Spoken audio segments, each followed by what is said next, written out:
Bom, o tema de hoje vai ser sobre o nazismo e o fascismo. É um tema que ele está sendo bem falado nos dias atuais, mas eu tô gravando esse vídeo porque ele é muito importante para a gente entender a Segunda Guerra Mundial, tá? Não é por causa dos dias atuais. Bom, então qual foi o contexto histórico que propiciou que o nazismo e o fascismo surgissem na nossa história, tá? A Europa destruída após a Primeira Guerra Mundial. Partimos daí para a ascensão do fascismo e do nazismo. Crise econômica na Europa, agravada pela crise de 1929. Vamos assistir, vai estar aqui. Vamos assistir o vídeo da crise de 1929 para entender isso. Vocês vão ver que toda a história até o final da Segunda Guerra Mundial foi afetada em algum momento pela crise de 1929. Então é muito importante entender o que foi isso. Desemprego na Europa, fome, pessoas perderam a fé na democracia, vendo nos regimes extremistas uma forma de levantar o país das cinzas. Parte das pessoas começou a apoiar a extrema esquerda, iniciando as ondas comunistas lá na União Soviética. A outra parte começou a apoiar regimes de extrema direita, muito com medo desse comunismo. Então a Europa estava assim completamente estabilizada, as pessoas perdendo a fé na democracia. Uns apoiam muito o lado da esquerda, outros apoiam muito o lado da direita. O que não dava para continuar era como estava. Então aí esse é o contexto que surge esse nazismo e o fascismo, tá? Primeiro, então, é o fascismo, porque na verdade o nazismo se inspirou no fascismo. Então, fascismo. Bom, ele surgiu na Itália. A Itália, como todo mundo sabe, ela foi prejudicada na Primeira Guerra Mundial. Ela trocou de lado a fim de receber terras prometidas pela Inglaterra. Acontece que a guerra terminou e ela não recebeu essas terras prometidas. Apesar de estar no lado dos vitoriosos, isso gerou um sentimento muito problemático em toda a população. A crise econômica, política e social fortíssima que a Itália estava, claro, igualmente todos os países, mas aqui a Itália. Tudo isso incentivou lá na população italiana o nascimento do Partido Fascista em 1919. Que foi esse partido fascista foi liderado pelo Mussolini. O fascismo, surgido na Itália, ele serviu de modelo para outros regimes totalitários pelo mundo. Por exemplo, Antônio Salazar, em Portugal, Francisco Franco na Espanha, Adolf Hitler na Alemanha, Plínio Salgado no Brasil. Então, o que esse fascismo defendia? O militarismo, nacionalismo exagerado, o partido único, o anticomunismo. Lembrando que essas características não são só do fascismo italiano, mas também de todos que ele incentivou ou os outros modelos que foram embasados nele, tá? Controle dos meios de comunicação, culto ao Estado e ao líder supremo, que no caso Mussolini. Ele ganhou força, esse fascismo, em 1922, na Marcha sobre Roma, onde organizaram uma passeata para mostrar a força do partido. Assim, Mussolini foi colocado como primeiro-ministro e logo instaurou a ditadura na Itália. Ele tomou rapidamente várias medidas, tá? Primeira, perseguição à oposição, decretando o fim do pluripartidarismo. Tratado de Latrão, que ficou conhecido como a questão romana, onde eles consideraram a igreja o Estado do Vaticano. Por quê? Porque a Itália ela sempre viveu um conflito com a igreja, que estava ali, mas não era italiana, não era do país. Então, nesse tratado se solucionou o problema, dizendo, bom, vocês são aqui, então vão ser esse paísinho aqui dentro, tá? E aí se solucionou essa questão. Mussolini realmente ele conseguiu reerguer a economia italiana, tá? Ele investiu muito na indústria de base. Ele parou um pouco de comprar dos outros países para incentivar que a indústria de base italiana se desenvolvesse. Ele implantou o arrocho salarial, que é o congelamento dos salários. Assim ele conseguiu diminuir a inflação. Reforçou a exploração nas colônias. A Itália conquistou a Etiópia, conquistou os países, que a política é imperialista, tá? Tem uma frase sobre o fascismo que é bem interessante, que eu realmente não me lembro quem disse, mas alguém disse e a frase é muito interessante e ela resume bem o que o fascismo representa, tá bom? Parte do que a política fascista faz é desassociar as pessoas do que é real. As faz assimilarem e acreditarem numa versão fantasiosa da realidade, geralmente com uma narrativa nacionalista, sobre o declínio do país e a necessidade de um grande líder para trazer a grandeza de volta. Isso é bem interessante pensarmos dessa forma sobre o fascismo, porque é exatamente isso. O Mussolini, ele fez muitas coisas. Ele conseguiu reerguer um pouco a economia italiana, mas ele não conseguiu resolver a desigualdade norte e sul que existe até hoje na Itália. O norte super desenvolvido, o sul um pouco menos, tá? Basicamente foi isso o fascismo, tá? Sobre o nazismo, tá? Ele surgiu na Alemanha, foi inspirado pelo fascismo, como a gente já tinha dito. Ao final da Primeira Guerra Mundial, a economia alemã ela ficou desastrosa devido ao Tratado de Versalhes, que impôs muitas coisas para a Alemanha. A Alemanha foi um dos países da Europa que saiu mais devastado e enfraquecido na Primeira Guerra Mundial.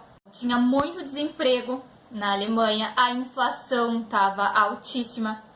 E as pessoas, assim como aconteceu na Itália, estavam perdendo a fé na democracia. O que deu força para que o partido nazista crescesse, assim como aconteceu na Itália. Eles tinham crenças bem parecidas com o fascismo, até porque foram influenciados pelo fascismo. Mas também acreditavam que foi a diferença bem grande, que eles acreditavam na superioridade racial da raça ariana, tá? Eles tinham ódio às minorias, judeus, ciganos, os povos eslavos, basicamente todo mundo que não fosse da raça ariana. Defendiam a teoria do espaço vital. Só que a geopolítica, eu tô pensando seriamente em fazer vídeo sobre geopolítica, tá? Até o espaço vital é um dos temas. O que era esse espaço vital, para adiantar, e até para todo mundo entender?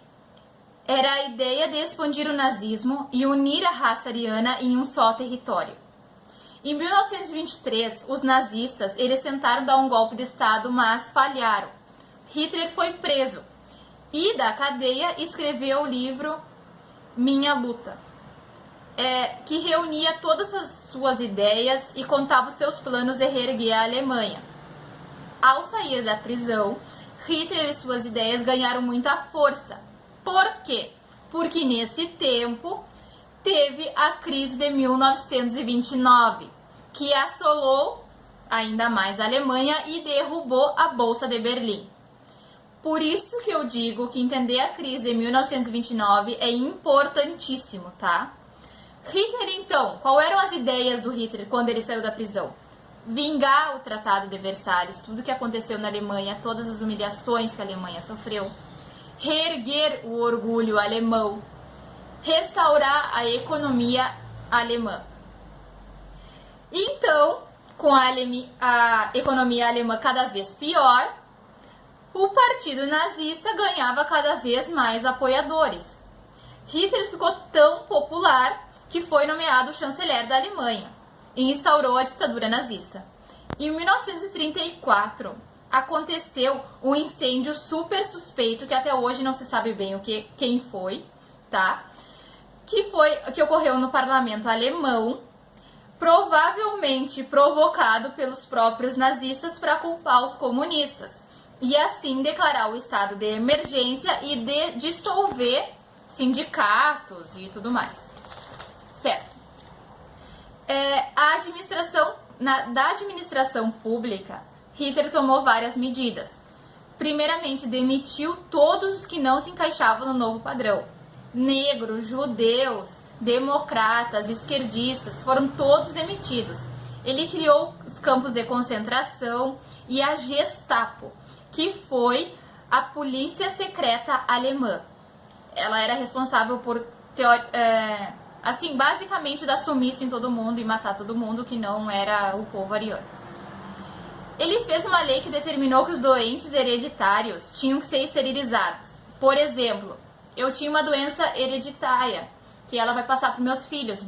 Bom, não vai mais passar para meus filhos. Eu vou passar por um procedimento cirúrgico, onde eu vou ser esterilizado e não vou mais poder ter filhos. E uma política secreta de eliminação dos deficientes, tá?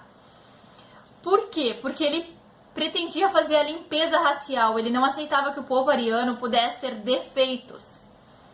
Ele então acabou, logicamente, com o pluripartidarismo, como qualquer regime totalitário fez uma propaganda pesadíssima, exaltando o nazismo e a figura de Hitler. Um nome super importante para o nazismo foi Joseph Goebbels, que ele foi ministro da propaganda nazista. Ele era responsável por essas propagandas de exaltação do nazismo, de ridicularização de todos que não eram arianos. Esse mesmo cara incentivou a queima de livros em praça pública, todos aqueles livros que eram liberais ou de neurociência, tudo que ele achou que pudesse ser um risco para o nazismo e para o Estado nazista em si, foi queimado em praça pública, tá? Ocorreu também nessa época, em 1936, as Olimpíadas de Berlim. Essas Olimpíadas fizeram com que os atletas alemães sofressem uma pressão gigantesca, porque eles tinham que ganhar tudo, porque ele era a raça ariana, era o povo mais escolhido, era aquela raça superior. Então Hitler não deixava, ele não concordava que os alemães pudessem ganhar medalha de prata em alguma coisa.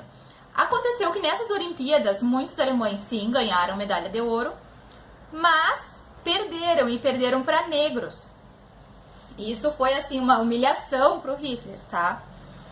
Bom, então, como eu já disse, eles faziam muitas perseguições aos judeus e ao antissemitismo, fizeram filmes que ridicularizaram judeus. Esses judeus, eles não podiam ser mais profissionais liberais, por exemplo, médicos, advogados, tinham muitos que eram médicos, advogados, tudo mais, eles não puderam mais exercer suas profissões, ficaram proibidos de frequentar clubes, de frequentar piscinas públicas. Também em 1935 aconteceram as leis de Nuremberg, que proibiam os judeus de se casarem com arianos. Falava que bastava ter um parente judeu, um primo, um tio, um avô, que tu já era considerado como... Aliás, que tu não podia ser considerado como um ariano puro. Então, aconteceu nessa época pais delatando filhos porque falavam com judeu, amigos se delatando, todo mundo se delatando, as pessoas sumiam dos dias depois, e aquilo se tornou normal, porque essa propaganda era tão pesada do nazismo ser superior, de tudo ser maravilhoso, que as crianças nas escolas elas já aprendiam isso. Essa ideologia ela cresceu desde os pequenos das escolas, que já cresciam com essa ideologia de que o nazismo e aquele Estado e o Hitler era tudo maravilhoso. Então essas coisas elas se tornaram normais. Ocorreu também a Noite dos Cristais. Na verdade, a Noite dos Cristais ela durou praticamente uma semana, que ela foi chamada assim, que foi quando os judeus eles tiveram todas suas lojas quebradas. Judeus, a maioria era comerciante. E, bom, apedrejaram as lojas, quebraram tudo. Então tinha tanto vidro no chão de vitrine quebrada que se chamou a Noite dos Cristais. Bom, o problema de tudo isso é que o Hitler queria expandir o nazismo, tá? Apesar dele ter conseguido reerguer a Alemanha ter sido forte de novo, a economia cresceu, ele queria expandir o nazismo. Daí a gente já vai ver, né, que tudo isso ocasionou lá a Segunda Guerra Mundial, mas isso é outro vídeo. tá? Aqui eu só tô falando o que é o fascismo e o que é o nazismo, para depois a gente entender lá a Segunda Guerra Mundial. Então, resumindo, tá bom? Semelhanças entre fascismo e nazismo. Os dois eram tinha características do autoritarismo, totalitarismo, sentimento de revanchismo. A Itália, porque foi enganada pela Inglaterra, lá ela trocou de lado, ia ganhar território, ganhou a guerra, não ganhou os territórios. A Alemanha, devido ao Tratado de Versalhes. Nacionalismo exagerado. Então essas características foram semelhantes nos dois. As diferenças. O fascismo primou mais pelo uso da força. E o nazismo mais pela propaganda ideológica, pela ideologia fascista. Tinha uma ideologia apesar do uso da força. As pessoas cresciam acreditando naquela ideologia. E também a diferença é que pregavam o antissemitismo, anti-eslavismo e perseguição aos ciganos. Resumindo, todas as minorias e todo mundo, fora os arianos. Então é isso, no próximo vídeo a gente vai ver a Segunda Guerra Mundial. Aí veremos o porquê que eu fiz esse vídeo explicando o fascismo e o nazismo.